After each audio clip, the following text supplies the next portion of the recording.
Bismillahirrahmanirrahim. Assalamualaikum warahmatullahi wabarakatuh. Waalaikumsalam warahmatullahi wabarakatuh, Bu. Baiklah, di sini kami akan melakukan wawancara kepada Ibu Eprilena selaku Ketua Yayasan Widya Kencana ya Bu ya. Oke, di sini kami ada tugas mata kuliah pengantar kebijakan pendidikan Bu. Jadi kami mendapatkan tugas dari dosen untuk melakukan observasi berupa wawancara tentang kebijakan pendidikan yang sedang dijalankan di Yayasan Ibu. Baiklah, kami beranggotakan 9 orang. Mungkin yang pertama saya sendiri itu Jenier Ferrari, orang sinilah Bu ya, orang Kepanjang inilah. Terus ada rekan-rekan saya yang lain itu merupakan mahasiswa Universitas Negeri Padang, kami dari Prodi Administrasi Pendidikan gitu Bu. Untuk masing-masing boleh memperkenalkan diri. Pertama dari Astri Novika. Oke, baik Bu. Sebelumnya terima kasih. Izin ya Bu untuk memperkenalkan diri. Baik, perkenalkan nama saya Astri Novika. Saya sekarang sedang berkuliah di S1 Administrasi Pendidikan Universitas Negeri Padang. Mungkin sekian Bu dari saya. Oke, dilanjutkan yang lain, Sarah. Baik Bu, terima kasih Ibu. Ibu perkenalkan, saya Sarah Dindawati. Saya lagi berkuliah di S1 Administrasi Pendidikan Universitas Negeri Padang, Bu. Ya, kemudian Ayu. Oke, baik Bu. Ibu, perkenalkan nama saya Ayunisa Putri. Saya dari jurusan Administrasi Pendidikan tahun masuk 2019 Bu, dari Universitas Negeri Padang juga Bu. Ya, kemudian Santia. Baik Bu, terima kasih Bu. Sebelumnya perkenalkan nama saya Santia Marta Saputri. Saya dari S1 jurusan Administrasi Pendidikan Universitas Negeri Padang. Mungkin itu saja Bu. Terima kasih Bu. Ya, ada lagi rekan kami Yuli. Silakan Yuli. Oh, belum masuk ya Witawah Yuli ya. Lucy. Baik Bu, terima kasih Bu. Perkenalkan nama saya Lucy Putri, tahun masuk 2019 jurusan Administrasi Pendidikan dari Universitas Negeri Padang. Iya Bu, mungkin di sini ada satu teman kami yang terkendala jaringan, perempuan ya.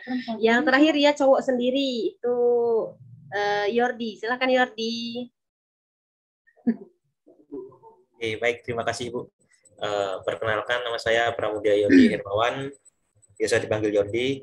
Alhamdulillah sekarang menempuh S1 jurusan Administrasi Pendidikan. Sekian. Oke. Ini Bu, mungkin kita... Mohon maaf Bu. Claudia satu lagi Bu. Iya ya, Claudia. Maaf ya Claudia. Iya Bu, izin perkenalkan Claudia Puspita.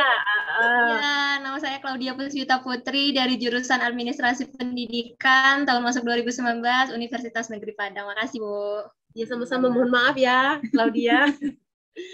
Oke, sepertinya kita langsung aja ya, mengingat waktu juga kita langsung wawancara ke Ibu Eprilena. Tapi sebelumnya kami memperkenalkan dulu untuk ini kita narasumber kita ini Ibu Eprilena. Beliau adalah Ketua Yayasan PKBM Widya Kencana Kabupaten Kepahyang. Nah, di sini pusat kegiatan belajar masyarakat, mungkin yang tergabung di dalamnya ada banyak. Nanti kita langsung tanya-tanya sama Ibu Eprilena atau biasa disapa Kak Lena. Oke, oke, Bu, kami akan melakukan wawancara. Ada beberapa pertanyaan mungkin. Nah, jadi dibagi tuh adik-adiknya untuk bertanya sama Ibu. Oke, yang pertama mungkin ke Astri Novika dulu untuk bertanya ke Ibu Eprilena langsung. Oke, baik Bu. Terima kasih. Sebelumnya izin ya Bu untuk bertanya.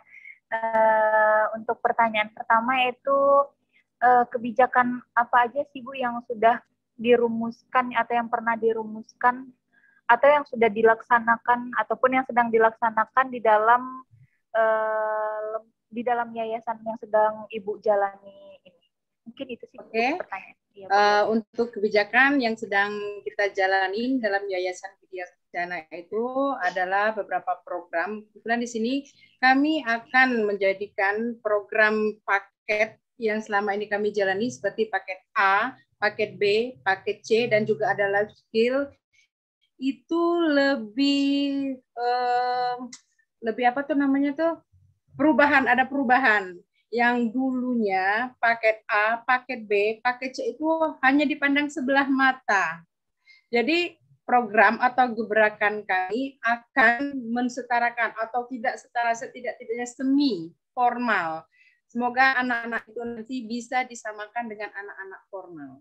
Ya, mungkin lebih mengacu ke mengacu kurikulum itu. Ya, kurikulum kalau sekarang itu sudah ada Merdeka Belajar, Merdeka Belajar dan kurikulum Pancasila juga. Ya, mungkin gitu ya, kebijakan yang sekarang sedang dilaksanakan di PKBM khususnya untuk pendidikan kesetaraan ya, Bu ya. Pendidikan kesetaraan. Mungkin yang mau bertanya lagi itu Yordi mungkin ya? Ya, Bu. Yordi ya. Silakan Yordi. Oke, izin bertanya, Bu. Ya, siap. Nah, bagaimana tahapan-tahapan dalam perumusan kebijakan yang Ibu buat tadi, Bu? Tahapan rumusan itu kita mengacu ke kebijakan dari pusat. Seperti Kemendikbud itu. Jadi tahapan itu seperti sekarang tuh Bu ada Merdeka Belajar itu, jadi juga kan kita sesuaikan dengan kurikulum yang sudah diatur oleh Kemendikbud pusat itu, Kemendikbud pusat. Oke, berarti tahapan-tahapan itu mengacu pada peraturan pemerintah ya, pemerintah ya, tentang pendidikan. Baiknya itu pendidikan formal dan formal, pokoknya semuanya mengacu pada. Berarti mengikuti yang telah diinstruksikan sama pemerintah. Oke, terus yang ketiga ada pertanyaan lagi dari Sarah Adinda. Silakan Sarah. Baik Ibu, makasih Bu. Ibu Sarah mau nanya, kalau yang Ibu sebutkan tadi dari kesetaraannya itu, kapan tepatnya Ibu merumuskan kebijakan tersebut Bu? Mungkin itu jelas. Oke, maksud dari Sarah Adinda itu ya, ini Bu. Kita mengikuti perumusan kebijakan itu sejak kapan dilaksanakan? Kebijakan itu sejak kapan dilaksanakan? Oke, bising. Jadi kebijakan itu kita laksanakan itu sejak ada perubahan itu di tahun 2020 sampai 2021 hingga sekarang. Itu perubahan itu kebijakan. Oke, berarti kebijakan itu sudah dilaksanakan di tahun COVID berarti ya, tahun COVID sesuai dengan acuan Kementerian peraturan kemarin ada Merdeka Belajar, kurikulum Merdeka ya. Oke, terus ada lagi Bu pertanyaan, mohon maaf ya Bu banyak pertanyaannya. Terus ada pertanyaan dari Santia. Santia, silakan Santia. Baik Bu. Jadi Bu, untuk faktor pendukung dari kebijakan yang Ibu laksanakan itu apa saja faktor-faktornya Bu? Faktor pendukung dari pelaksanaan. Faktor pendukungnya Bu. Faktor-faktor pendukung itu sangat banyak ya. Kita harus langsung lagi tadi kita kan ada kolaborasi baik dengan pemerintah daerah, itu lingkungan, instansi yang berkait juga kemitraan kita seperti Kediknas, ke perpustakaan daerah, kita mengambil literasinya, dan juga lingkungan yang tempat kita berada itu sangat mendukung. Itu yang penting pertama kali. Seperti kalau kita di lingkungan kelurahan, kebetulan kelurahannya sangat mendukung program ini. Oh, jadi faktor-faktor mendukungnya itu dari pemerintah pusat, daerah sampai ke lingkungan ya, ke masyarakat juga ya Bu. Iya, itu harus itu masyarakat. Merupakan faktor pendukung. Jadi memang sudah mendapatkan banyak dukungan ya Bu ya. Iya. Oke, terus ada lagi pertanyaan dari Ayu Anissa. Silakan Ayu. Bu, Iya. pertanyaan Bu mengenai apa Bu? Siapa saja yang terlibat menggerakkan yayasan itu Bu? Oh, yang terlibat dalam penggerakan yayasan ini, pertama kita waktu itu di tahun 2004 loh, ini ada sudah lama sebenarnya, itu kita berkumpullah orang-orang yang memang benar-benar mencintai dunia pendidikan. Karena dunia pendidikan kami itu dunia pendidikan non formal. Jadi kalau di non formal itu kalau TK-nya itu kita PAUD, kalau SD-nya kita paket A, kalau SMP-nya kita paket B, kalau kalau SMA setara SMA kita pakai C. Nah, alhamdulillah kita sudah mendirikan itu forum PKBM Pusat Kegiatan Belajar Masyarakat dan sekabupaten, dan juga ada tingkat pusatnya juga. Nah, dari orang-orang yang memang benar-benar mencintai dunia pendidikan, khususnya di bidang non formal, itulah yang mendirikan dan memperkuat kami, saling memperkuat dari satu sama lain. Oke, mungkin memang sudah ada forum ya Bu. Ya, sudah ada. Sudah ada forum. Jadi mereka-mereka itulah ya Bu ya, yang menginginkan kalau pendidikan non formal ini juga sama dan tidak dipandang sebelah mata lagi. Tidak ada diskriminasi. Tidak ada lagi. Mudah-mudahan. Terus ada lagi nih pertanyaan dari Claudia tadi. Claudia. Baik Bu, izin bertanya Bu. Kan sudah dilihat tadi Bu dari kebijakan-kebijakan yang sudah dibuat oleh yayasan Ibu tadi. Nah, apa saja sih Bu outcome dari pelaksanaan kebijakan yang sudah dibuat tadi Bu? Oh ya. Outcome yang kita sudah buat itu kami akan menghasilkan atau mencetak anak didik yang keluar dari Yayasan Widya Kencana, khususnya program PKBM Pusat Kegiatan Belajar Masyarakat, itu ijazahnya itu tidak dianggap sebelah mata lagi, setara. Seperti kalau dia dari paket A, dia bisa mengikuti jenjang ke SMP formal, jadi dia tidak ikut lagi paket B. Tapi kalau dia dari paket B, dia mengikuti bisa ke jenjang SMA, tidak khusus untuk harus paket C. Nah, kalau dia paket C, dia bisa ikut kuliah, Bu P, di mana program yang dia inginkan. Dan juga dia mendapat pelajaran dari lab skill dari kita yayasan, itu tambahnya PKW dan PKK, Bu P. Jadi lab skill itu keterampilan. Jadi dia setelah tamat dari kita, dia punya keahlian dan bisa diterima masyarakat. Ya, program vokasi. Ya, program vokasi. Ya, itu. Ya, berarti outcome-nya gitu ya, berarti ijazahnya bisa dipakai, ijazahnya diakui, terus siswa atau warga belajarnya juga sama seperti pendidikan formal ya. Terus ada plusnya lagi ya Bu ya? Ada. Dia memiliki keterampilan, keterampilan khusus kalau misalnya nggak mau belum ada minat ke kuliah, dia bisa bekerja diterima di dunia dudi. Oh iya. Dunia usaha. Dan bahkan loh Bu P, kebanyakan yang dari yayasan kita itu rata-rata dia mengikuti kepala desa. Sudah banyak, ada yang menjadi anggota dewan, ada yang menjadi PNS, jadi benar-benar, dan juga ada yang menjadi kemarin masuk BRIMOB. Jadi benar-benar dari paket itu tidak dipandang sebelah mata lagi. Oh gitu ya. Berarti memang sudah bisa setara ya Bu ya? Setara. Berarti pendidikan kesetaraan sudah memang benar-benar setara. Gitu ya, ada motonya lagi Bu P. Biasanya moto kita PKBM ada. Ya. Itu menjangkau yang tak terjangkau, melayani yang tak terlayani. Jadi anak-anak yang tidak bisa di formal kita bisa melayani, dan anak-anak yang jauh di sana yang mungkin susah mendapatkan sekolah yang itu kita datangin dengan sistem kalau dulu satelit. Jadi satelit itu sistem satelit, kita yang kunjung, guru kunjung. Jadi mereka tidak harus datang ke kita. Oh oke. Melayani yang tak terlayani, menjangkau yang tak terjangkau. Bagus sekali itu motonya, visinya ya Bu ya. Oke, terus ada lagi Bu pertanyaan ini dari Lucy, dari Lucy Mardiana. Baik, terima kasih Bu. Di sini saya mau bertanya Bu, apa saja sih Bu hambatan dalam pelaksanaan kebijakan-kebijakan tadi Bu?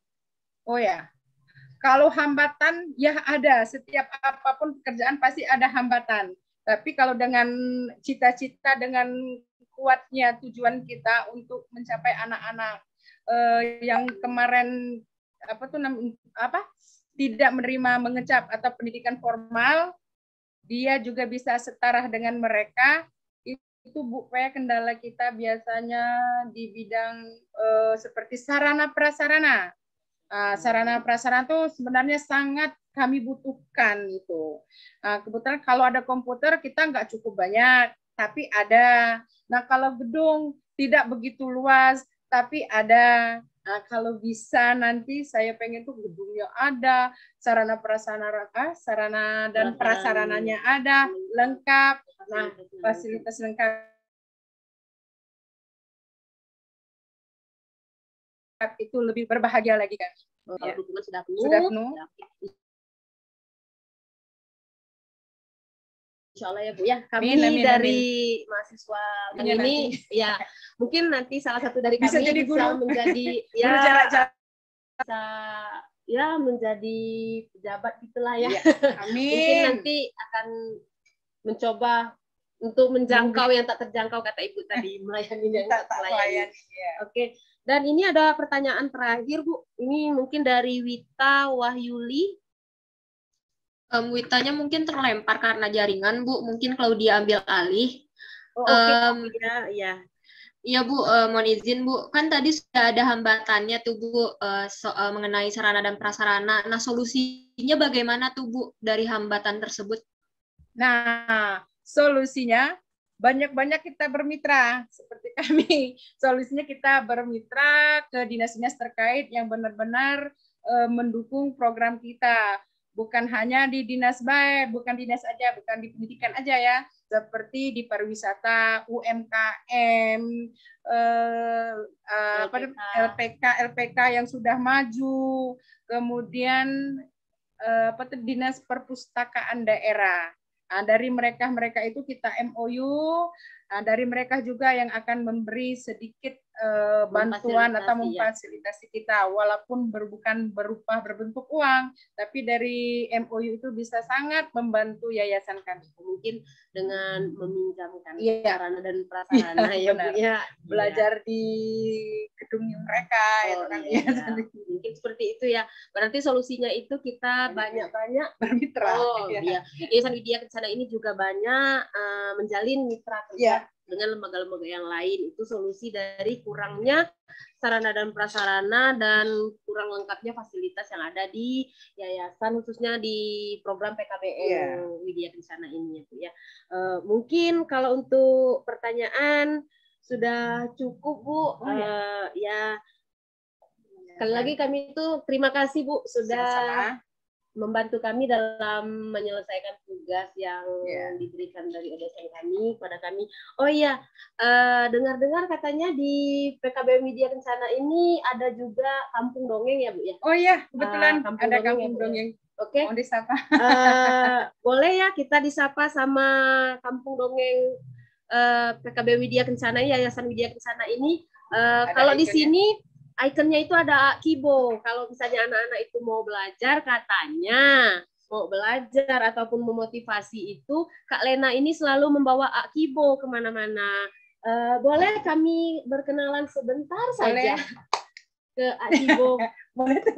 Akibonya udah ngantuk. Ngantuk ya, dari maghrib nunggu katanya. Oh ya. Di sini ada kampung dongeng juga ternyata.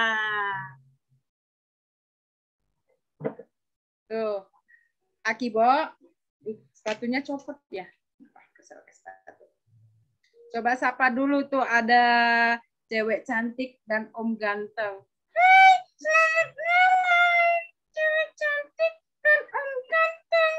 Wah, iya kita doakan ya, semoga tante-tante, apa nih, adik-adik, cewek. Kayaknya kakak-kakak. Oh, kakak-kakak. Kakak-kakak dan ada udah. Soalnya ini dari Universitas Negeri Padang. Oh iya. Ini dari Universitas Negeri Padang loh, Akibo. Iya, kalau gitu aku panggil Uni. Uni sama Uda. Iya, Uni sama Uda yang ganteng sendiri. Iya, udahnya cuman ya satu kali lah. Cuman satu. Akibo senang berkenalan dengan Uni-Uni. Iya, senang sekali. Uni, kapan main ke Pahyang? Kapan main ke Pahyang katanya. Uni-Uni. Ya, mungkin Uni-Uninya lain waktu ya, Akibo ya. Main ke Kepayang ya, Akibo langsung bertemu dengan Akibo. Oke. Iya, baik, terima kasih. Iya, Akibo. Mungkin ini Akibo yang selama ini mungkin dipertanyakan ya, mana ya yang Akibo yang menjadi ikonnya Kampung Dongeng yang di bawah naungan Yayasan Widya Kencana. Ternyata ini loh Akibo. Iya, aku yang ganteng. Oke. Ganteng. Yeay. Iya, terima kasih ya Akibo. Iya, terima kasih ya. Iya. Selamat malam. Terima kasih Kak. Assalamualaikum. Terima kasih, Bu.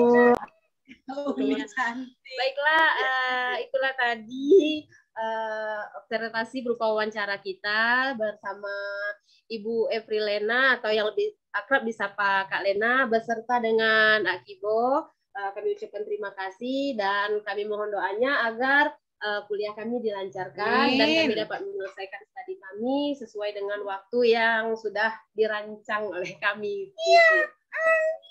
Terima kasih Akibo. Ya, langsung kami tutup ya Bu Lena. Terima kasih. Oke. Demikianlah.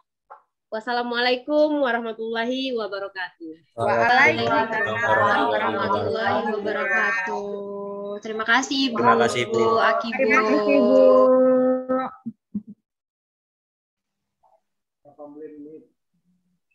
Terima kasih, Bu.